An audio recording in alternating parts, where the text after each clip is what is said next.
எங்கள் கட்சி வளர்ந்துள்ளது. லெட்டர் பேட் கட்சிக்கும் ஒரு சீட், அமைப்பு பலம் கொண்ட எங்களுக்கும் ஒரு சீட் தான் என்றால் நாங்கள் ஏன் உங்களோடு இருக்க வேண்டும் என்று உரிமையோடு திமுகவை கேட்டுள்ளோம். இதனால் கூட்டணியை மறுபரிசீலனை செய்ய வேண்டும் என்று எங்கள் கட்சி தொண்டர்கள் ஆவேசத்தோடு என்னிடம் கேட்கிறார்கள். அவர்களை என்னால் சமாதானப்படுத்த முடியவில்லை. இதனாலேயே எங்களின் தமிழர் நலன் சார்ந்து சாதிவாரி கணக்கெடுப்பு, வன்னியர்களுக்கு 10.5% இடஒதுக்கீடு, தமிழீழ மண்ணில் பொது வாக்கெடுப்பு, தமிழருக்கே 100% அரசு பணி உள்ளிட்ட 12 கோரிக்கைகளை ஏற்கனவே நான் சட்டமன்றத்திலும் அறிவாலயத்திலும் வற்புறுத்தியதுதான்.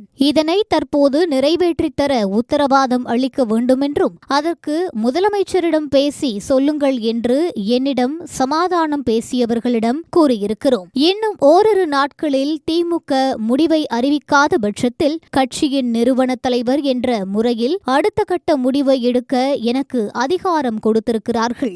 இதனால் திமுக கூட்டணியிலிருந்து வெளியேறி தனித்து களம் காணலாமா என்ற யோசனை ஒருபுறம் இருக்கிறது. தமிழகத்தின் பிரதான கட்சியான அதிமுக கூட்டணியில் எங்கள் கோரிக்கையை ஏற்கும் பட்சத்தில் சீட்டை விட கோரிக்கைதான் முக்கியம் என்று கருதுகிறோம்.